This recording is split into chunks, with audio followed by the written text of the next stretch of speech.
నమస్తే welcome to Zee news afternoon bulletin నేను Manisri bulletin ముందుగా హెడ్లైన్స్ చూద్దాం.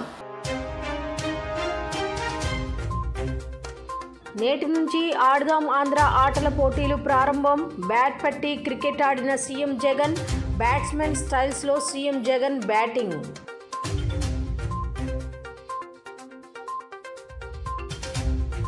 శరవేగంతో కొనసాగుతున్న అయోధ్య రామ మందిర నిర్మాణ పనులు. వచ్చే నెల 22న ప్రధాని చేతుల మీదుగా ప్రారంభం కానున్న అయోధ్య రామ మందిరం.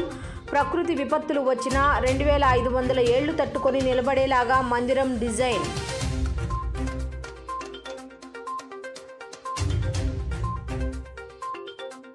వాడవాడలా విఎం రంగా 35వ వర్ధంతి కార్యక్రమాలు. బందర్ రోడ్లో రంగా విగ్రహానికి నివాళులర్పించిన ఆయన కుమార్తె ఆశా కిరణ్, రాధాకృష్ణ, సతీమణి పుష్పవల్లి. కాశీక్షేత్రంలో తండ్రికి పితృతర్పణం గావించిన వంగవీటి రాధ.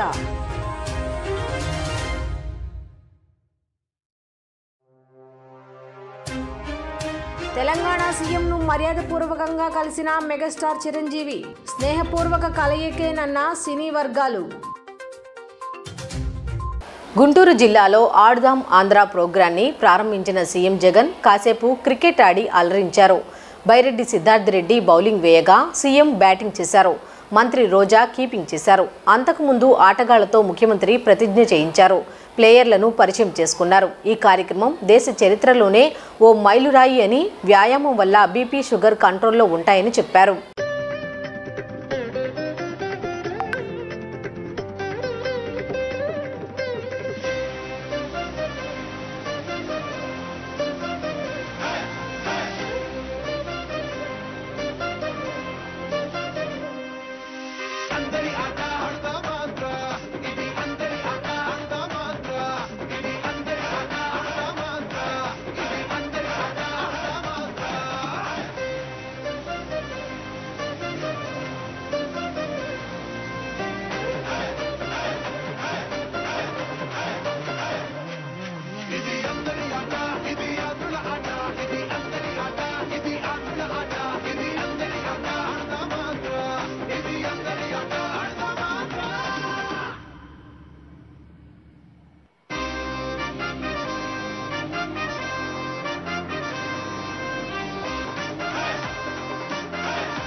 సమాజానికి దిశానిర్దేశం చేయడంలో, సేవాభావాన్ని పెంపొందించడంలో క్రైస్తవ సమాజం కీలక పాత్ర పోషిస్తోందని ప్రధానమంత్రి నరేంద్ర మోదీ పేర్కొన్నారు. ఇదే విషయాన్ని యావత్ దేశం గర్వంగా చెబుతుందన్నారు. క్రిస్మస్ సందర్భంగా క్రైస్తవ ప్రతినిధులతో ప్రధాని మోదీ తన నివాసంలో సమావేశమయ్యారు. పేదలను ఆదుకోవడంలో క్రైస్తవ సమాజం ఎప్పుడూ ముందుంటుందని ప్రధానమంత్రి నరేంద్ర మోదీ అన్నారు. ఆరోగ్యం, విద్య తదితర రంగాల్లో క్రైస్తవులు స్వచ్ఛంద సంస్థలను నెలకొల్పి దేశానికి ఎంతో సేవ చేస్తున్నారని కొనియాడారు. క్రైస్తవ వర్గానికి చెందిన ఎంతో మంది మేధావులు, నేతలు స్వాతంత్ర సమరంలో తమ వంతు పాత్ర పోషించారన్నారు. క్రిస్మస్ సందర్భంగా తన నివాసానికి వచ్చిన క్రైస్తవ సోదరులను కలిసిన ప్రధాని వారికి పండుగ శుభాకాంక్షలు తెలియజేశారు. అభివృద్ధి ఫలాలు అందరికీ చేరువ చేసేందుకు కేంద్రంలోని తమ ప్రభుత్వం ప్రయత్నిస్తోందన్నారు. ఎన్డీఏ పాలనలో క్రైస్తవులతో పాటు పేదలందరూ లబ్ధి పొందుతున్నారని వివరించారు. క్రైస్తవుల పవిత్ర గ్రంథం బైబిల్లో సత్యానికి అధిక ప్రాధాన్యత ఇచ్చారన్న మోదీ, సత్యం మాత్రమే మోక్షానికి దారి చూపిస్తుందన్నారు. సమాజానికి సేవ, మానవాళిపై కరుణ అనేవి క్రీస్తు సందేశాలని పేర్కొన్నారు. క్రిస్మస్ సందర్భంగా యేసుక్రీస్తు జీవిత సందేశం, ఆయన ప్రతిపాదించిన విలువలను గుర్తు తెచ్చుకోవాలని సూచించారు. తమ ప్రభుత్వ అభివృద్ధి ప్రయాణంలో ఆయన విలువలు మార్గదర్శకంగా నిలుస్తాయన్నారు.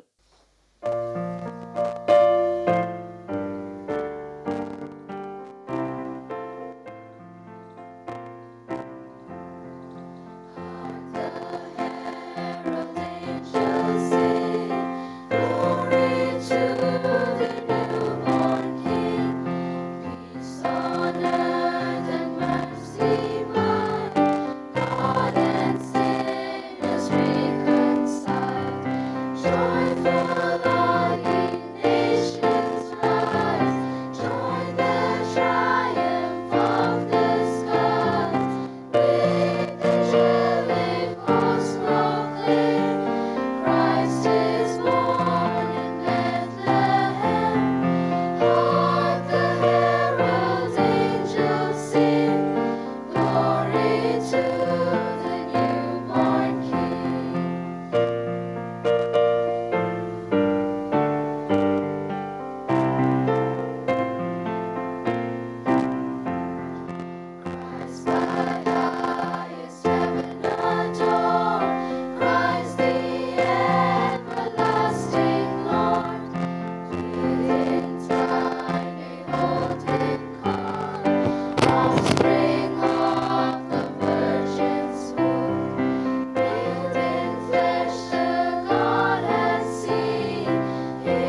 दुनिया भर के लोगों को और विशेषकर क्रिश्चियन कम्युनिटी को आज की इस महत्वपूर्ण पर्व पर अनेक अनेक शुभकामनाएं दूंगा।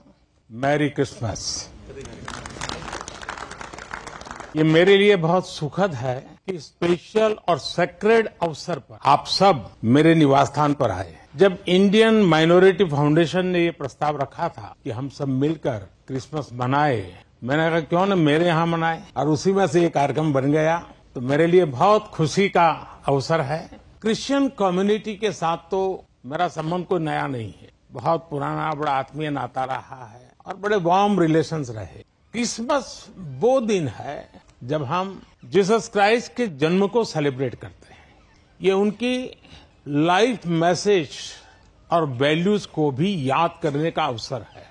जीसस ने करुणा और सेवा के मूल्यों को जिया है। उन्होंने एक ऐसा समाज बनाने के लिए काम किया जिसमें सबके लिए न्याय हो और जो समाज समावेशी हो, इंक्लूसिव हो। हमारे देश की विकास यात्रा में यही मूल्य एक गाइडिंग लाइट की तरह हमें रास्ता दिखा रहे हैं। साथियों, समाज जीवन की अलग अलग धाराओं में हम ऐसे कई समान मूल्य दिखते हैं जो हम सबको एकजुट करते हैं। उदाहरण के लिए पवित्र बाइबल में कहा गया है कि ईश्वर ने हमें जो भी उपहार दिया है, जो भी सामर्थ्य दिया है, ఎన్నో ఏళ్లుగా ఎదురు చూస్తున్న అయోధ్య రామమందిర ప్రారంభోత్సవం వచ్చే ఏడాది జనవరి 22న జరగనుంది. ఈ నేపథ్యంలో ఆలయాన్ని ఎంత పెద్ద ప్రకృతి విపత్తు వచ్చినా 2500 ఏళ్లు తట్టుకొని నిలబడేలా డిజైన్ చేసినట్లు ఆర్కిటెక్ట్ ఆశీస్ సోంపురా తెలిపారు. ఆలయ నిర్మాణంలో పచ్చదనానికి పెద్దపీట వేసినట్లు వివరించారు. అయోధ్య రామమందిరం ప్రారంభోత్సవానికి సమయం దగ్గర పడుతున్న నేపథ్యంలో ఏర్పాట్లు శరవేగంగా జరుగుతున్నాయి. ఈ రామాలయం రూపుదిద్దుకోవడంలో ఆశీష్ సోంపురా అనే ఆర్కిటెక్ట్ కీలక పాత్ర పోషించారు. వీరి కుటుంబం దాదాపు 3 దశాబ్దాలుగా అయోధ్య రామమందిరం నిర్మాణంలో పనిచేస్తోంది. ఈ నేపథ్యంలో దాదాపు 2500 ఏళ్లు మనుగడ సాగించేలా నిర్మాణం జరుగుతున్న ఈ రామాలయం గొప్పతనాన్ని సోంపురా వివరించారు. ఆర్కిటెక్ట్ అయోధ్య రామాలయాన్ని భారతీయ సంస్కృతి ప్రతిబింబించేలా నగర శైలిలో నిర్మిస్తున్నారు. అష్టభుజి ఆకారంలో గర్భగుడిని తీర్చిదిద్దుతున్నారు. భారతదేశంలో గర్భగుడి, అష్టభుజి ఆకారంలో ఉన్న దేవాలయాలు చాలా తక్కువ అని ఆర్కిటెక్ట్ ఆశీష్ సోంపురా తెలియజేశారు. కానీ అయోధ్య రామాలయం గర్భగుడి ఆ ఆకారంలోనే ఉందని వెల్లడించారు. ఇదే ఈ ఆలయ ప్రత్యేకత. అష్టభుజి ఆకారం విష్ణువుతో ముడిపడి ఉంది. ఆలయ శిఖరం కూడా అష్టభుజి ఆకారంలోనే ఉంటుంది. ఉత్తర భారతం, పశ్చిమ, తూర్పు ప్రాంతాల్లో ఎక్కువగా ఉండే నగర శైలిలో ఆలయాన్ని నిర్మిస్తున్నారు. భక్తులకు ఆధ్యాత్మిక అనుభూతిని ఇచ్చేందుకు సహజ సిద్ధంగా ఉండేలా ఆలయాన్ని డిజైన్ చేశామని ఆశీష్ సోంపురా వివరించారు.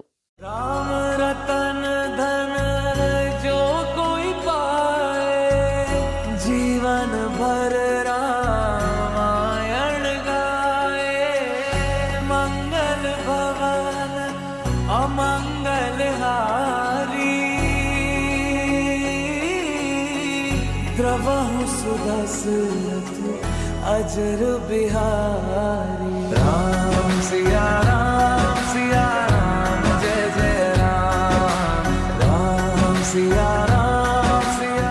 कंप्लीशन स्थिति में फिनिशिंग का काम चल रहा है और यहाँ पे फ्लाइट्स के भी तय हो गए हैं, कौन कौन से फ्लाइट्स आएंगे, कब किस दिनों में आएंगे। तो ये जनपद अयोध्या के लिए गर्व की बात है हम लोगों के लिए कि काफ़ी कम समय में 2 साल के रिकॉर्ड समय में हम लोगों ने कंप्लीट किया है और लैंड एक्विजिशन से लेकर सब काम और पूरे जन सहयोग से हुआ है ये कार्य और सभी लोगों ने इसको अपनी सहमति दी है और बहुत बेहतर तरीके से ये कार्य संपादित हुआ है। यहाँ पे मंदिर इनॉग्रेशन 22 जनवरी को है, उसको दृष्टिगत रखते हुए हम लोगों ने काफ़ी बड़े स्तर पे कम्युनिकेशंस प्लान्स बनाए थे, रोड्स स्ट्रक्चर्स ठीक किए थे। अब रेलवे और एयरपोर्ट दोनों आने से हमारा जो कम्युनिकेशंस प्लान काफ़ी बेहतर होगा और मुझे लगता है कि श्रद्धालुओं को बहुत सुविधा मिलेगी। यहाँ पे होटल्स के लिए भी हम लोग काफ़ी व्यवस्था कर रहे हैं, टेंट सिटी भी बनाया जा रहा है। तो काफ़ी बड़े पैमाने पे अयोध्या में हम लोग तैयारी कर रहे हैं और साथ साथ जो हमारे पौराणिक महत्व के जो इमारतें रही हैं उसको हम लोग सौंदर्यीकृत कर रहे हैं और प्राचीन परंपरा को कैसे संजोया जाता है उसको देखते हुए चूना सुर्खी का प्रयोग करते हुए हम लोग कर रहे हैं। तो काफ़ी बड़े पैमाने पे यहाँ मंदिरों का, मठों का हम लोग रेनोवेशन कर रहे हैं। साथ साथ हम जो कुंड है हमारे, उसका भी रेनोवेशन कर रहे हैं कि 22 तारीख को भी, 22 जनवरी को जो कार्यक्रम में हमारे भक्तगण आएंगे, श्रद्धालुगण आएंगे, उसको देख के आह्लादित होंगे वो, और एक नई अयोध्या के साथ साथ जो पौराणिक अयोध्या है उसका भी अवलोकन कर सकते।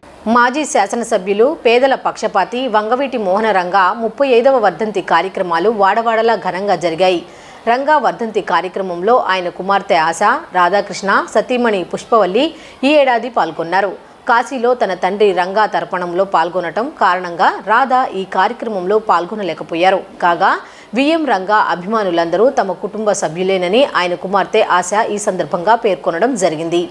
మాజీ శాసనసభ్యులు మోహన రంగా వర్ధంతి కార్యక్రమం విజయవాడ బందర్ రోడ్లో ఘనంగా జరిగింది.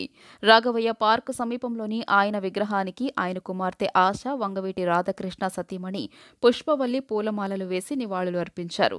అనంతరం నూతన సంవత్సర క్యాలెండర్ను ఆయన ఆవిష్కరించారు. ఈ కార్యక్రమంలో మాజీ ఎమ్మెల్యే బోడే ప్రసాద్, జనసేన నేతలు పోతిన మహేష్, అక్కల గాంధీ, రంగా అభిమానులు పెద్ద ఎత్తున పాల్గొన్నారు. ఈ సందర్భంగా వంగవీటి ఆశ మాట్లాడుతూ, వంగవీటి రాధ కాశీలో రంగా వర్ధంతి కార్యక్రమం నిర్వహిస్తున్నారన్నారు. రంగా అభిమానులంతా తమ కుటుంబ సభ్యులేనన్నారు. వర్ధంతి కార్యక్రమాలు నిర్వహిస్తున్న ప్రతి ఒక్కరికి ధన్యవాదాలు తెలియజేశారు. ఈ రోజు రంగా వర్ధంతి కాబట్టి రాజకీయాలు మాట్లాడడం సరికాదని ఆశ పేర్కొన్నారు. రాధా గారు, రంగా గారి వర్ధంతి కార్యక్రమాలు కాశీలో చేస్తున్నారు. రంగా గారి అభిమానులందరూ మా కుటుంబ సభ్యులే. రంగా గారి అభిమానులు ఎక్కడ ఏ కార్యక్రమాలు రంగా గారి కోసం చేసినా మా కుటుంబం చేసినట్టే మేము భావిస్తాము. నేడు 2 తెలుగు రాష్ట్రాలు, ఇతర రాష్ట్రాలు, ఇతర దేశాల్లో రంగా గారి 35వ వర్ధంతి చేసుకుంటున్న అభిమానులందరికీ మా హృదయపూర్వక ధన్యవాదాలు. ప్రపంచవ్యాప్తంగా తెలుగువారు ఉన్న దేశాలన్నింటిలో కూడా ఈరోజు రంగా గారి వర్ధంతిని ఘనంగా జరుపుకొని ఆయన్ని స్మరించుకుంటా ఉన్నారు.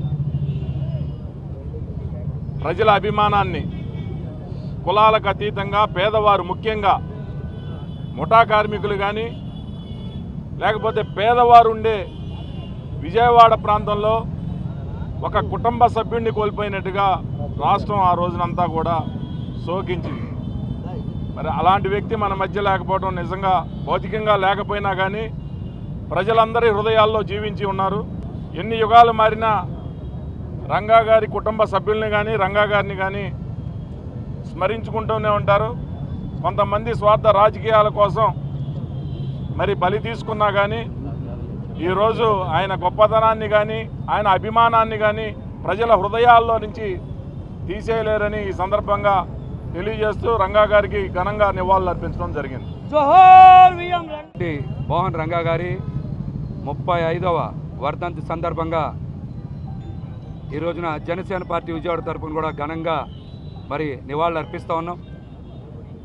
మరి వంగవీటి మోహన్ రంగా గారి పేరు చెప్తేనే బడుగు బలహీన వర్గాలకి, కష్టాలు ఉన్న ప్రజలకి, సామాన్యులకి ఎక్కడ లేనటువంటి ధైర్యం వస్తుంది. అదేవిధంగా ఆ సమస్య పరిష్కారం కోసం ఒక మార్గం చూపించేటువంటి గొప్ప వ్యక్తిగా తారసపడినటువంటి సందర్భాలు అనేకం ఉన్నాయి. అందుకనే రంగా గారి గురించి బడుగు బలహీన వర్గాలు కానీ సామాన్య వర్గ ప్రజల గుండెల్లో ఈ రోజుకి నిలిచిపోయారంటే వారు చేసినటువంటి గొప్ప పోరాటాలు అని కూడా ఈ సందర్భంగా తెలియజేస్తాం. అదేవిధంగా రంగా గారు విద్యార్థి దశ నుంచే సమాజంలో ప్రతి ఒక్కరికి బాధ్యత ఉండాలి. విద్యార్థులు కూడా రాజకీయ రంగ ప్రవేశం చేయాలని మరి విద్యార్థి సంఘాలను కూడా ఏర్పాటు చేసి విద్యార్థుల్ని రాజకీయాల్లో ముందుకు తీసుకొచ్చి తద్వారా సమాజంలో ఒక మంచి నాయకత్వాన్ని తీసుకురావడానికి కూడా ఆయన బలమైనటువంటి కృషి చేశారు.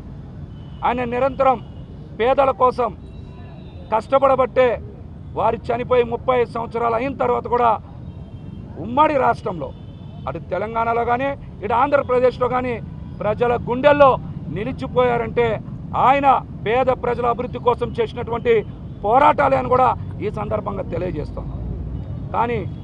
కానీ ప్రతి ఒక్కరం కూడా రాజకీయ అవసరాల కోసం, వ్యక్తిగత ప్రయోజనాల కోసం వంగవీటి కుటుంబాన్ని వాడుకోవడం ఒక అలవాటుగా మారిపోయింది. ఇది చాలా దుర్మార్గం. రాజకీయ పార్టీలన్నీ కూడా అవసరం వచ్చినప్పుడు వంగవీటి కుటుంబాన్ని వాడుకుంటూ ఉన్నాయి, రాధాకృష్ణ గారిని ఉపయోగించుకుంటూ ఉన్నారు, ఎన్నికల ముందు చాలా మాటలు మాట్లాడుతూ ఉన్నారు. ఈసారి అవేమీ కుదరవు. రాష్ట్ర వ్యాప్తంగా వంగవీటి మోహన్ రంగా గారి అభిమానులు కానీ రాధాకృష్ణ గారి అభిమానులు కానీ ఊరుకునే ప్రసక్తే లేదు.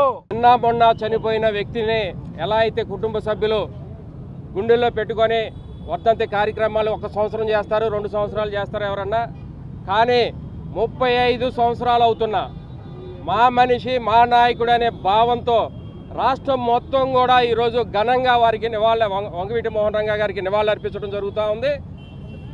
చాలా ఆశ్చర్యకరం. ఎవరన్నా ఒక రాష్ట్ర ముఖ్యమంత్రి చనిపోతేనో లేదా మన ప్రాంతంలో ఎమ్మెల్యే చనిపోతేనేమో ఎక్కడో ఒక చాట ఒక విగ్రహం పెట్టి మమ అనిపిస్తూ ఉంటారు. కానీ చనిపోయి 35 సంవత్సరాలు అవుతున్న వంగవీటి మోహన్ రంగా గారు గడిచిన 2 సంవత్సరాల్లో చూసుకుంటే సుమారు 200 విగ్రహాలు 35 సంవత్సరాల తర్వాత కూడా రంగా గారి విగ్రహాలు ఓపెన్ చేశారు అంటే ఆయన మీద ప్రజల్లో ఉన్నటువంటి అభిమానాన్ని మనం ఒక్కసారి గుర్తు చేసుకోవాల్సిన అవసరం ఉంది. ఖచ్చితంగా ఆయన ఏదైతే బడుగు బలహీన వర్గాల కోసం పనిచేసి ఇదే ప్రాంతంలో ఆయన మరణించడం జరిగిందో వారి ఆశయాలకు అనుగుణంగా వంగవీటి రంగా గారి అభిమానులు వంగవీటి రాధా గారి అభిమానులందరూ కూడా మరి ఈరోజు రాష్ట్రం మొత్తం కూడా ఆయన స్మరించుకుంటూ ఈ భారీ కార్యక్రమాలు చేయటం అనేది మనం అందరం చూస్తూ ఉన్నాం. ఖచ్చితంగా ఆయన ఏదైతే ఆశయం కోసం పనిచేశారో ఆ ఆశయం ఆంధ్రప్రదేశ్లో నెరవేరి మరి ఎవరైతే ఇందాక మహేష్ గారు చెప్పినట్టుగా అవసరానికి వాడుకొని పక్కన పెడుతున్నటువంటి పరిస్థితిని మనం రంగా గారి సందర్భంలో వంగవీటి రాధా గారి సందర్భంగా మనం చూసాం.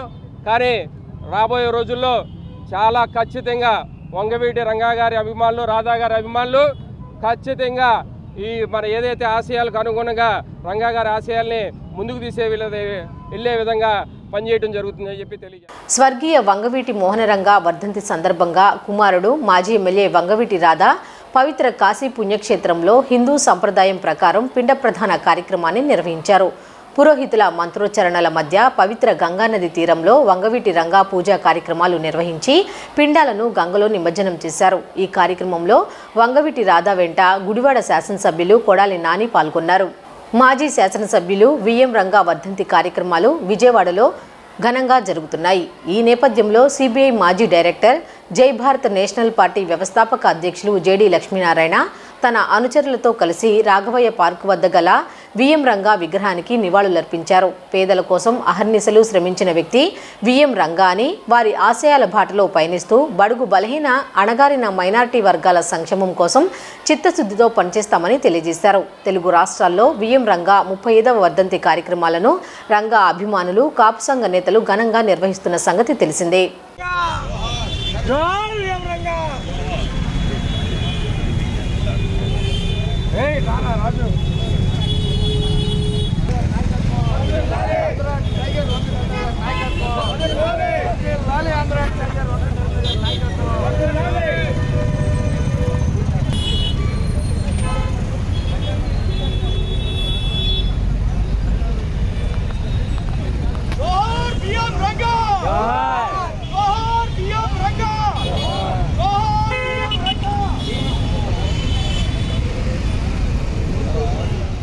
తెలంగాణ సీఎం రేవంత్ రెడ్డితో మెగాస్టార్ చిరంజీవి నిన్న మర్యాదపూర్వకంగా సమావేశమయ్యారు.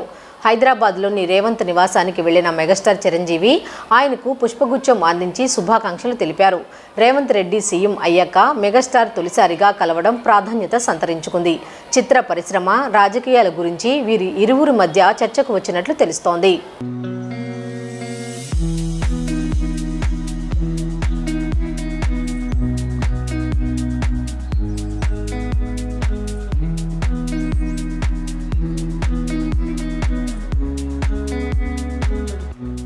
బెజవాడ శ్రీ దుర్గా మల్లేశ్వర స్వామివార్ల గిరి ప్రదక్షిణ మహోత్సవ కార్యక్రమం నయన మనోహరంగా జరిగింది. ప్రత్యేక వాహనంపై వివిధ పుష్ప జాతులతో మనోహరంగా అలంకరించిన వేదికపై పార్వతీ పరమేశ్వరులు ఉత్సవ మూర్తులుగా కొలువు తీరగా వేద మంత్రోచ్చరణలు మంగళ వాయిద్యాల నడుమ నగరోత్సవ కార్యక్రమం వైభవంగా కొనసాగింది. పురవేదుల గుండా విహరిస్తున్న ఆది దంపతులకు కర్పూర నీరాజనాలతో స్వాగతం పలికి భక్తజనం పులకించారు. బెజవాడ శ్రీ దుర్గా మల్లేశ్వర స్వామివారి దేవస్థానం నెలవారీ కార్యక్రమంలో భాగంగా మార్గశిర పౌర్ణమిని పురస్కరించుకుని శ్రీ దుర్గా మల్లేశ్వర స్వామివార్ల గిరి ప్రదక్షిణ మహోత్సవం మంగళవారం కన్నుల పండుగగా జరిగింది. వివిధ పుష్పాలతో సుందరంగా అలంకరించిన వాహనంపై కొలువుదీరిన ఆది దంపతుల ఉత్సవమూర్తులకు శాస్త్రోక్తంగా పూజా కార్యక్రమాలు నిర్వహించారు. అనంతరం దుర్గగుడి పాలక మండలి చైర్మన్ కర్నాటి రాంబాబు, దేవస్థాన ఈవో కె రామారావు, స్థానాచార్యులు విష్ణుభట్ల శివప్రసాద్ శర్మ, దేవస్థాన పండితులు, సిబ్బంది, భక్తజనం నగరోత్సవ కార్యక్రమంలో పాల్గొన్నారు. దుర్గగుడి ఘాట్ రోడ్ కామధేను అమ్మవారి ఆలయం నుండి ప్రారంభమైన నగరోత్సవం కుమ్మరిపాలెం, విద్యాధరపురం, కబేలా సెంటర్ మీదుగా పాల ఫ్యాక్టరీ, చిట్టినగర్, బ్రాహ్మణ వీధి గుండా కనకదుర్గా నగర్ మీదుగా దుర్గగుడికి చేరుకోవడం జరిగింది. ఈ సందర్భంగా మీడియాతో మాట్లాడిన టెంపుల్ చైర్మన్ కర్నాటి రాంబాబు, శ్రీ దుర్గా మల్లేశ్వర స్వామివారి గిరి ప్రదక్షిణ మహోత్సవానికి నలుమూలల నుండి భక్తులు హాజరు కావడం జరుగుతుందన్నారు. ఈ రోజు సాయంత్రం వందలాది భవానీ మాలదారులతో కలిసి కలస జ్యోతి ఊరేగింపు కార్యక్రమాన్ని విజయవాడ పుర వీధుల్లో నిర్వహిస్తున్నట్లు తెలియజేశారు. ఇక వచ్చే నెల 3వ తేదీ నుండి ప్రారంభం కానున్న దీక్షా విరమణలకు దుర్గగుడిపై అన్ని ఏర్పాట్లు పూర్తి చేసినట్లు తెలియజేశారు. సీఎం ముఖ్యమంత్రి చొరవతో కోట్లాది రూపాయలతో దేవస్థాన అభివృద్ధికి కృషి చేస్తున్నట్లు వెల్లడించారు.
అమ్మలగన్నమ్మ, ముగ్గురమ్మల మూలపుటమ్మ, శ్రీ దుర్గా మల్లేశ్వర అమ్మవార్ల దేవస్థానం పౌర్ణమిని పురస్కరించుకొని ఈరోజు గిరి ప్రదక్షిణని ఏర్పాటు చేయడం జరుగుతుంది. అంటే మా పాలక మండలి వచ్చిన దగ్గర నుంచి కూడా గిరి ప్రదక్షిణని ఏర్పాటు చేస్తూ గిరి ప్రదక్షిణలో చేయాల్సినటువంటి ఏర్పాట్లు భక్తులందరికీ కూడా ప్రసాదాలు కానీ అలాగే వాటర్ సప్లై కానీ ప్రతిదీ కూడా ఏర్పాటు చేసుకుంటూ ప్రతిసారి కూడా ప్రతి పౌర్ణమి కూడా మేము ఎర్లీ మార్నింగ్ 5:55 నిమిషాలకు కూడా మాకు కొనసాగించడం జరుగుతుంది. అదేవిధంగా దూర ప్రాంతాల నుంచి ఇతర రాష్ట్రాల నుంచి కూడా చాలా అధికంగా వస్తున్నటువంటి ఈ గిరి ప్రదక్షిణకి భక్తులందరికీ కూడా అమ్మవారి దేవస్థానం తరపున మేమందరికీ కూడా వారికి తగినటువంటి ఏర్పాట్లు, అదేవిధంగా పౌర్ణమి రోజు అమ్మవారిని స్వర్ణ కవచాదేవి అవతారంలో అమ్మవారిని దర్శించుకునే విధంగా నెలకొక్కసారి కూడా మేము ఏర్పాటు చేయడం జరుగుతుంది. అదేవిధంగా ఈరోజు మా భవనీలందరూ కూడా కామకోటి దగ్గర నుంచి కూడా భవానీ కలిసి జ్యోతులు కూడా ఏర్పాటు చేయడం జరుగుతుంది. సాయంత్రం 6:30 నిమిషాలకి అక్కడి నుంచి బయలుదేరి అమ్మవారి దగ్గరికి కలిసి జ్యోతులు కూడా ఏర్పాటు చేయడం జరుగుతుంది. అదేవిధంగా ఇంకా రేపు జరుగుతున్నటువంటి కార్యక్రమాలు కానీ అన్నీ కూడా అభివృద్ధి కార్యక్రమాలు ప్రతిదీ కూడా అమ్మవారి దేవస్థానానికి వస్తున్నటువంటి భక్తుల కొరకు మేము అమ్మవారి దేవస్థానాన్ని అభివృద్ధి చేసే విషయంలో మా పాలక మండలి కానీ మేము కూడా అందరం కూడా ముందుగా ఉంటాము. అదేవిధంగా ఏర్పాట్లు కూడా ప్రత్యేకమైనటువంటి ఏర్పాట్లు భవానీలకి రేపు రానున్నటువంటి భవానీ దీక్ష విరమణలకు కూడా అన్ని ఏర్పాట్లు చేయడం జరిగింది. హిందూ సాంప్రదాయంలో పుణ్యక్షేత్రాల గిరి ప్రదక్షిణ మహోత్సవానికి ఎంతో విశిష్టత ఉందని దేవస్థాన ఈవో కె రామారావు ఈ సందర్భంగా తెలియజేశారు. స్థానిక ఎమ్మెల్యే వెల్లంపల్లి శ్రీనివాసరావు, పాలక మండలి కమిటీ, దుర్గగుడి వైదిక కమిటీ సహకారంతో గిరి ప్రదక్షిణ మహోత్సవాన్ని వైభవంగా నిర్వహిస్తున్నట్లు తెలియజేశారు. జగన్మాత కొలువైన ఇంద్రకీలాద్రి ప్రదక్షిణలో పాల్గొన్న భక్తజనానికి సకల శుభాలు చేకూరుతాయని ఈ సందర్భంగా ఈవో పేర్కొన్నారు. ఈరోజు గిరి ప్రదక్షిణ ప్రారంభమవుతోంది. భగవత్ స్వరూపమైనటువంటి ఇంద్రకీలాద్రిపై వేంచేసి ఉన్న అమ్మవారి స్వరూపంగా ఈ పర్వతాన్ని భావించి భక్తులు గిరి ప్రదక్షిణ గావిస్తారు. మరి గిరి ప్రదక్షిణ అనేది మన సాంప్రదాయంలో ఒక భాగం. చాలా క్షేత్రాల్లో ఈ గిరి ప్రదక్షిణ అనే కార్యక్రమం జరుగుతుంటుంది. గిరులను తరులను పూజించే సాంప్రదాయం మనది. మహాదేవుని ఆకారంలోనూ అలాగే అమ్మవారి స్వరూపంగాను ఈ గిరిని భావిస్తూ భక్తులు చేసే ఈ గిరి ప్రదక్షిణకు విశేషంగా ఈ పట్టణంలో రాష్ట్రంలో మొత్తం ప్రాధాన్యత ఉంది. మరి ఇక్కడ కావాల్సిన ఏర్పాట్లన్నింటినీ పాలక మండలి యొక్క సలహాతో చైర్మన్ గారు ఇతర సభ్యుల యొక్క సహకారంతో ఏర్పాట్లు చేయడం జరిగినాయి. ప్రభుత్వం కూడా అనునిత్యము సమీక్షిస్తుంది అన్ని కార్యక్రమాలను. మాన్య మంత్రివర్యులు కొట్టు సత్యనారాయణ గారు అలాగే కమిషనర్ గారు ప్రిన్సిపల్ సెక్రటరీ గారు ఎప్పటికప్పుడు ఈ ఏర్పాట్లను సమీక్షిస్తూ ఉన్నారు. స్థానిక ఎమ్మెల్యే గారు కూడా వెల్లంపల్లి శ్రీనివాస్ గారు కూడా అత్యంత శ్రద్ధ వహించి ఈ ఏర్పాట్లను అందరికీ ఆమోదయోగ్యంగాను ఇబ్బందులు లేకుండా చేయమని సూచనలు సలహాలు ఇచ్చి ఉన్నారు. అందరి యొక్క సలహాలు సూచనలు తీసుకొని ఈ కార్యక్రమాలను విజయవంతం చేస్తూ ఈరోజు సాయంత్రం కలశ జ్యోతుల కార్యక్రమాన్ని కూడా నిర్వహిస్తున్నాము. మరి భవానీ దీక్షలకు సర్వం సిద్ధంగా ఉన్నాము. సంక్రాంతికి రానున్న 5 చిత్రాలలో 1, 2 తగ్గితే మిగతా సినిమాలకు థియేటర్లు సక్రమంగా సరిపోతాయన్నారు ప్రముఖ సినిమా నిర్మాత దిల్ రాజు. ఒకవేళ ఎవరూ తగ్గకపోతే అన్ని చిత్రాలు పండక్కే వస్తాయని స్పష్టమిచ్చారు. అదే జరిగితే అన్ని సినిమాలకు న్యాయం జరగదని, ఏ సినిమా బాగుంటే అదే పండుగ తర్వాత కూడా ఆడుతుందని పేర్కొన్నారు. ప్రముఖ గాయకులు ఎస్పి బాలసుబ్రహ్మణ్యం ఆశీస్సులతో ప్రారంభమైన లిటిల్ మ్యూజిషియన్స్ అకాడమీ 25 వసంతాలు పూర్తి చేసుకోనుంది. ఈ నేపథ్యంలోనే జనవరి 21న హైదరాబాద్లో సిల్వర్ జూబ్లీ వేడుకను నిర్వహించనున్నారు. ఈ సందర్భంగా హైదరాబాద్లో సోమవారం విలేకరుల సమావేశం ఏర్పాటు చేయగా దిల్ రాజు పాల్గొన్నారు. ఈ క్రమంలో ఆయన సంక్రాంతి సినిమాలపై స్పందించారు. తెలుగు ఫిలిం ఛాంబర్ ప్రెసిడెంట్గా జరిగిన విషయాలు ఏమేమవుతున్నాయో మీకు చెప్తాను. ఒకటి, ఫిలిం ఇండస్ట్రీ ద్వారా మనందరం వెళ్ళి మినిస్టర్ గారిని కలవడం జరిగింది. సో అది ఆల్రెడీ మీరు ఫొటోస్ రూపంలో చూశారు. సో మినిస్టర్ గారు సీఎం గారు అపాయింట్మెంట్ తీసుకొని తొందరలోనే film industry Telugu film chamber ద్వారా సీఎం గారిని తెలంగాణ సీఎం రేవంత్ రెడ్డి గారిని కల్పించబోతున్నారు. ఇదొక న్యూస్. అది డేట్ రాగానే మళ్ళీ మీకు అఫీషియల్గా చెప్తాం. సో సెకండ్, ఈ సంక్రాంతికి రిలీజ్ కాబోతున్న సినిమాల గురించి మొన్న ఛాంబర్లో అందరు ప్రొడ్యూసర్లతో మీటింగ్ చేయడం జరిగింది. ఆ మీటింగు లోపల ఏం జరిగింది మాకు తెలుసు, కానీ బయటకైతే రకరకాల స్టేట్మెంట్లు రకరకాల మ్యాటర్స్ స్ప్రెడ్ చేశారు. యాక్చువల్గా ఆ 5 ప్రొడ్యూసర్స్ని పిలిచి ఏదైనా అవకాశం ఉంటే ఒకరిద్దరు వెనకకి వెళ్తే వచ్చే సినిమాలకి థియేటర్స్ కంఫర్టబుల్గా దొరుకుతాయని నా ఆధ్వర్యంలోనే జరిగింది. ఎందుకంటే నా సినిమా నేను పోస్ట్పోన్ చేశాను కాబట్టి నేను లీడ్ చేస్తే బాగుంటుందని అందరూ ఆ 5 నిర్మాతలు కోరుకున్నారు. సో 5 నిర్మాతలతో పాటు చాలామంది డిస్ట్రిబ్యూటర్లు అడగడం వల్ల ఛాంబర్ నుంచి తెలంగాణ ఛాంబర్ ఆఫ్ కామర్స్ నుంచి తెలుగు ఫిలిం ఛాంబర్ కామర్స్కి వాళ్ళు ఒక లెటర్ రాస్తే తాను వైసీపీ నుంచి పోటీ చేసి ఓడిపోవడమే మంచిదైందని దగ్గుబాటి వెంకటేశ్వరరావు అన్నారు. బాపట్ల జిల్లా కారంచేడులో పర్యటించిన దగ్గుబాటి రాజకీయాలకు దూరంగా ఉండటానికి కారణాలు వెల్లడించారు. ఆ రోజు తనను గెలిపించినట్లయితే ప్రస్తుత పరిస్థితుల్లో ఈ రోడ్ల మీద ఇంత స్వేచ్ఛగా తిరగగలిగే వాడిని కాదంటూ ఎద్దేవా చేశారు. భగవంతుడి దయ వల్ల వైసీపీ నుంచి తాను ఓడిపోవడం మంచిదైందని దగ్గుబాటి వెంకటేశ్వరరావు వ్యాఖ్యానించారు. బాపట్ల జిల్లా కారంచేడులో దగ్గుబాటి వెంకటేశ్వరరావు గ్రామస్తులతో మాటామంతిలో ఆసక్తికర వ్యాఖ్యలు చేశారు. భగవంతుడి దయ వల్ల పర్చూరు నియోజకవర్గంలో తాను ఓడిపోవడం మంచిదైందని వెల్లడించారు. తాను ఓడిపోయిన 2 నెలల తర్వాత జగన్ పిలిపించి తన కుమారుడికి ఎమ్మెల్సీ ఇచ్చి మంత్రిని చేస్తానని చెప్పారన్నారు. అయితే జగన్మోహన్ రెడ్డి పెట్టిన నిబంధనలకు మనం ఇమడలేం అనుకుని రాజకీయాలు వద్దు అని సున్నితంగా తిరస్కరించినట్లు దగ్గుబాటి వెంకటేశ్వరరావు పేర్కొన్నారు. నాన్నగారితో మాకు అందరికీ సంబంధాలు ఉన్నటువంటి పార్టీ కాబట్టి దానిలో కంఫర్ట్నెస్ ఉంటుంది. దేనికోసం, ప్రజల కోసం మనకి అవకాశం ఇస్తున్నాడు అనేటటువంటిది నాకు గ్రహించి నేను ఆవిడ్ని బలవంతం చేశాను. ఆలోచన ఆగిపోతాను, ఇక ఎందుకు మనం మంత్రి కూడా చేశాము, ఇంతవరకు చాలు కదా, మనం మళ్ళీ ఇంకో పార్టీలోకి వెళ్ళి మనం ఏదో మళ్ళీ మారామని చెప్పు అదేదో అనుకుంటారు. అప్పుడు పార్టీ ఇంకా అధికారంలో రాలా బీజేపీ. నేను గట్టిగా ఫోర్స్ చేసి ఆవిడ్ని లేదు ఉండాల్సిందే అని చెప్పి ఆ రోజు చేయడం జరిగింది. అలా ప్రస్థానం ఎక్కడికక్కడికి అది నెట్టుకుంటా వస్తుంది. ఇందాక మాట అన్నాడు, ఓట్లు వేయలేదు ఇక్కడ, కానీ నిజంగా కనుక మీరు ఆ రోజు కనిపించినట్లయితే ఆ పరిస్థితి ఏంటి వాళ్ళ చెప్పండి. అవకాశం తిరిగేవాడినా తిరగను కదా. మరి ఎవరు చేశారు ఇది? మీరు కాదు, కొంత చేశాడు. నా మనిషి కోరి చేశాడు. నన్ను, నా వ్యక్తిత్వాన్ని గుర్తించి దాన్ని నిలబెట్టడానికి భగవంతుడు నా వెనకమని నిలబడి ఇంకోటి చెబుతా. ఆ తర్వాత జగన్ పిలిపించి అబ్బాయి ఎమ్మెల్సీ చేసి మంత్రి చేస్తాను అని చెప్పాడు 2 నెలలకి ఓడిపోయిన తర్వాత. కానీ అది ఉండటం సాధ్యం కాలేదు.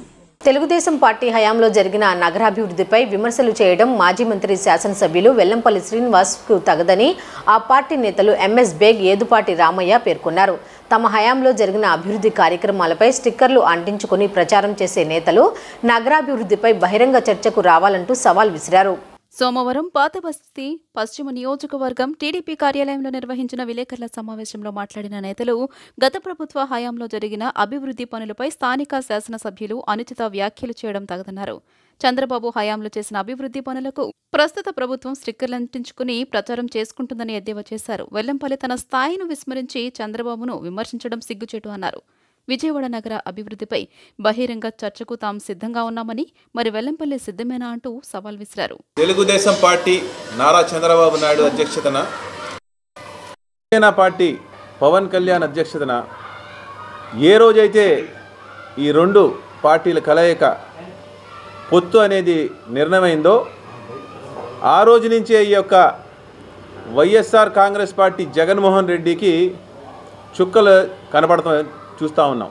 మొన్న నారా లోకేష్ గారు చేసిన యువగళం పాదయాత్ర ముగింపు సభకి అశేష జనస్పందన, ఈ యొక్క రాష్ట్రంలోనే ఒక చరిత్రాత్మకమైన సభ జరపడం, దాంట్లో చంద్రబాబు నాయుడు గారు, పవన్ కళ్యాణ్ గారు, లోకేష్ గారు అందరూ ఒక తాటి మీద వచ్చి ఏదైతే ఎలక్షన్ సభగా నిర్వహించడంలో బ్రహ్మాండమైన సక్సెస్ వచ్చిందో అప్పటి నుంచి ఈ జగన్మోహన్ రెడ్డిని చెమటలే కాదు అన్నీ తడిసిపోవడం మొదలైనవి.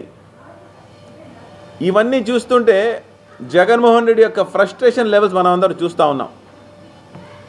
జగన్మోహన్ రెడ్డి కేవలం ఒక ఫ్రస్ట్రేషన్ లెవెల్ జగన్మోహన్ రెడ్డికే కాదు, అతను 175 ఎమ్మెల్యేలకు వైనాట్ 175 అన్న ప్రతి క్యాండిడేట్ కూడా ఫ్రస్ట్రేషన్ లెవెల్స్ వచ్చేసింది. వెల్లంపల్లి శ్రీనివాసులు అనే వ్యక్తి ఈ విజయవాడ పశ్చిమ నియోజకవర్గానికి ఒక ముఠాను తయారు చేసుకుని దందా చేయడం తప్ప అభివృద్ధి అనేది ఎక్కడ లేదు. ఈరోజు చంద్రబాబు నాయుడు గారి గురించి విమర్శిస్తున్నారు. విజయవాడ నగరానికి కానీ ఈరోజు పశ్చిమ నియోజకవర్గం అభివృద్ధి చెందిందంటే అది తెలుగుదేశం పార్టీ వల్లనే. ఎందుకంటే ఆ రోజు ఫ్లైఓవర్ నిర్మిస్తాము అని మేము ధర్నా చేస్తాం, చంద్రబాబు నాయుడు గారు వచ్చి నిరాహార దీక్ష చేస్తుంటే ఆ రోజు ఉన్నటువంటి పార్లమెంట్ సభ్యులు రాజగోపాల్తో కలిసి ఎమ్మెల్యేగా ఉన్నప్పుడు కంట్రోల్ రూమ్ దగ్గర గొడవ చేశాడు. ఇక్కడ ధర్నా చేయడానికి లేదు, ఫ్లైఓవర్ అవసరం లేదని చెప్పి ధర్నా చేస్తాం. అదేవిధంగా స్ట్రాంగ్ వాటర్ డ్రైన్ నిధులు ఆ రోజు ఉన్నటువంటి గౌరవ వెంకయ్యనాయుడు గారి ద్వారా నారా చంద్రబాబు నాయుడు గారు అదేవిధంగా మా పార్లమెంట్ సభ్యులు కేసీఆర్ గారు విజయవాడ నగరకు 460 కోట్ల నిధులు తెచ్చాం. ఈ కార్యక్రమంలో తెదేపా నేతలు మాజీ కార్పొరేటర్ సుకసి సరిత, ముజాఫర్ బేగు, సుబానీ తదితరులు పాల్గొన్నారు. మాజీ మంత్రి పశ్చిమ నియోజకవర్గ ఎమ్మెల్యే వెల్లంపల్లి శ్రీనివాసరావుకు దేహశుద్ధి తప్పదని తెలుగుదేశం పార్టీ వాణిజ్య జిల్లా విభాగం రాష్ట్ర అధ్యక్షులు డూండి రాకేష్ హెచ్చరించారు. సోమవారం విజయవాడ పాతబస్తీ పంజా సెంటర్లోని తెలుగుదేశం పార్టీ కార్యాలయంలో ఆయన విలేకరులతో మాట్లాడుతూ తెలుగుదేశం పార్టీ జనసేనపై అవాకులు చెవాకులు పేలితే సహించబోమని హెచ్చరించారు. ఆర్యవైశ్యులు తలపెట్టిన వన సమారాధనను వ్యవస్థలతో అడ్డుకుని చరిత్రహీనుడిగా మిగిలారని విమర్శించారు. చంద్రబాబును విమర్శించే స్థాయి వెల్లంపల్లికి లేదన్నారు. 2024 ఎన్నికలలో వైఎస్ఆర్ కాంగ్రెస్ పార్టీ తనకు సీటు కేటాయించడం లేదని తెలిసి ఓ ప్రముఖ వ్యాపారవేత్త ద్వారా సీఎం జగన్కు సిఫార్సు చేయించుకునేందుకు ప్రయత్నించడం వాస్తవం కాదా అని ప్రశ్నించారు. తెలుగుదేశం పార్టీ మైనార్టీ విభాగం రాష్ట్ర ప్రధాన కార్యదర్శి ఎండి ఫతాహుల్లా మాట్లాడుతూ దేవాదాయ శాఖ మంత్రిగా వెల్లంపల్లి ఉన్న సమయంలో జరిగిన అవినీతిపై చర్చించేందుకు తాము సిద్ధంగా ఉన్నామన్నారు. కేవలం ఎన్ఓసీలు ఇవ్వటానికి, డబ్బులు సంపాదించుకోవడానికి, జేబులు నింపుకోవటానికి అతని యొక్క శాఖను వినియోగించుకున్నాడు తప్ప ఎక్కడా కూడా హిందూ ధర్మాన్ని కాపాడటానికి కానీ, దేవాలయాల అభివృద్ధి విషయంలో కానీ చేయాలంటానికి అతను కాపాడాల. అతని సొంత సామాజిక వర్గమైన మా ఆర్యవైశ్యుల మీద కూడా అనేక చోట్ల ఆర్యవైశ్యుల మీద దాడులు జరిగినాయి. 7 చోట్ల ఆర్యవైశ్యులు మర్డర్కు గురయ్యారు. అయినా సరే కనీసం ప్రస్తావన తీసుకురావటం చేతగాని దద్దమ్మ ఈ వెల్లంపల్లి శ్రీనివాస్. ఢిల్లీ పోయి బీజేపీ వాళ్ళ కాళ్ళు పట్టుకున్నాడు, నాకు సీట్ ఇప్పించండి లేకపోతే మీ పార్టీలో ఉన్న సీట్ ఇవ్వండి అని. అనంటే అమ్మ నిన్ను పెట్టుకుంటే మాకు అయిపోతురా బాబు, నీకు అసలు సీట్ అని చెప్పి వాళ్ళు తరిమేశారు. అక్కడి నుంచి హైదరాబాద్ వచ్చాడు. హైదరాబాద్ చిరంజీవి గారి దగ్గరికి వెళ్ళాడు. ఈ ఒక్కసారి నాకు సహాయం చేయన్నా అని చెప్పాడు. చిరంజీవి గారు బూతులు తిట్టి నువ్వు మా ఇంటి గడప దొక్క మాకు చల్, నీకు చెప్తే నా పరువు పోతుందని చెప్పి చిరంజీవి గారు కూడా గెట్అవుట్ అన్న పరిస్థితి అందరికీ తెలిసిందే. అక్కడి నుంచి ఒక ప్రముఖ వ్యాపారవేత్త మా ఆర్యవైశ్య దగ్గరికి వెళ్ళాడు. జిఎంఆర్ గారు లాంటి పెద్ద మనిషి దగ్గరికి వెళ్ళి అన్నా దయచేసి చెప్పన్నా, ఒక మాట నాకు సీట్ ఇప్పించన్నా అంటే పెద్ద మనసుతో మనోడే కదా అని ఆయన ఫోన్ చేస్తే తాడేపల్లి ప్యాలెస్కి ఒక్కటే మాట చెప్పారు, వెల్లంపల్లి శ్రీనివాస్కి తప్ప ఎవరికైనా ఇస్తాం. దయచేసి అతనుకున్నంత వ్యతిరేకత, అతనుకున్నంత చెడ్డ పేరు ఎవ్వరికీ లేదు. దయచేసి అతని గురించి మాత్రం అడగద్దని చెప్పిన మాట వాస్తవా కాదా నువ్వు చెప్పు. ఇంత జరుగుతూ ఉంటే ఇవాళ మళ్ళీ సిగ్గులేని వ్యక్తి. నిన్న ఇక్కడ ఏదో ఆడియో రిలీజ్ ఫంక్షన్ జరిగింది, ఇవాళ ఎక్కడికో కార్యక్రమానికి వెళ్ళి చంద్రబాబు నాయుడు గారు, పవన్ కళ్యాణ్, లోకేష్ గారి మీద సెటైర్లు. ఏం చెబితే ఈయన వార్డు మెంబర్లే ఈయన మాట వినరు. ఈయనకి చంద్రబాబు నాయుడు గారు, లోకేష్ గారు, పవన్ కళ్యాణ్ గారు కావాలా? సిగ్గుందా అసలు? నీకు బుద్ధుందా అంటున్నా? నీకు దేహశుద్ధి చేసే రోజులు దగ్గరలో ఉన్నాయి. చూస్తూ ఊరుకోవు నిన్ను. రా, 1 టౌన్కి ఎవరు ఎక్కువ న్యాయం చేసావో చర్చకు సిద్ధం అంట. మేము వస్తాం, మేము చర్చకు సిద్ధంగా ఉన్నాం. ఈరోజు గత ప్రభుత్వంలో ఉన్నప్పుడు తెలుగుదేశం పార్టీ హయాంలో ఇదే విజయవాడ నగరానికి మేమేం చేసామో చర్చకు సిద్ధంగా ఉన్నాం. ఇక్కడ మాజీ మంత్రి, ప్రస్తుత ఎమ్మెల్యే వెల్లంపల్లి శ్రీనివాసు పశ్చిమ నియోజకవర్గ అభివృద్ధిపై చర్చకు సిద్ధం అంటున్నాడు, చర్చకు రమ్మంటున్నాడు. మేమైతే అతని సవాల్కు మేము పూర్తిగా స్వీకరిస్తున్నాం. మేము చర్చకు వస్తానికి సిద్ధం. ప్లేస్ ఈ మన ఖిద్మత్ గారి ఈ ఆఫీస్లో నువ్వు చర్చకు వస్తావా, లేదా మీ ఇంటి దగ్గర మమ్మల్ని రమ్మంటావా? ఏ రోజు ఏ టైం చెప్తే మేము వస్తానికి సిద్ధంగా ఉన్నాం. మరి నువ్వు చర్చకు సిద్ధం అంటున్నావు, ఏం చర్చ చేస్తావు మాతో?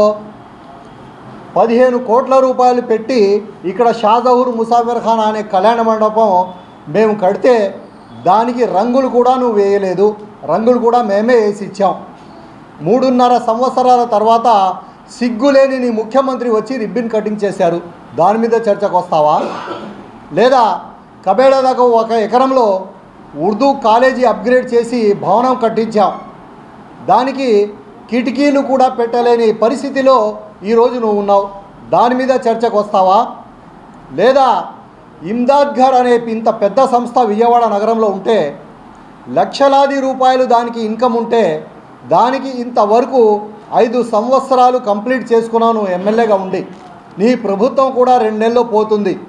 ఇంతవరకు దానికి ఒక కమిటీ వేయలేదు. వార్తలు ముగించే ముందు హెడ్లైన్స్ మరొకసారి చూద్దాం. నేటి నుంచి ఆడదాం ఆంధ్ర ఆటల పోటీలు ప్రారంభం.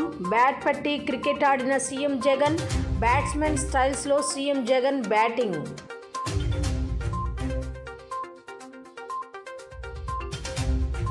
శరవేగంతో కొనసాగుతున్న అయోధ్య రామ మందిర నిర్మాణ పనులు. వచ్చే నెల 22న ప్రధాని చేతుల మీదుగా ప్రారంభం కానున్న అయోధ్య రామ మందిరం.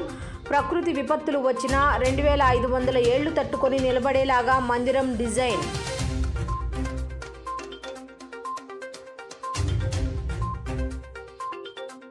వాడవాడలా విఎం రంగా 35వ వర్ధంతి కార్యక్రమాలు. బందర్ రోడ్లో రంగా విగ్రహానికి నివాళులర్పించిన ఆయన కుమార్తె ఆశా కిరణ్, రాధాకృష్ణ, సతీమణి పుష్పవల్లి. కాశీక్షేత్రంలో తండ్రికి పితృతర్పణం గావించిన వంగవీటి రాధ.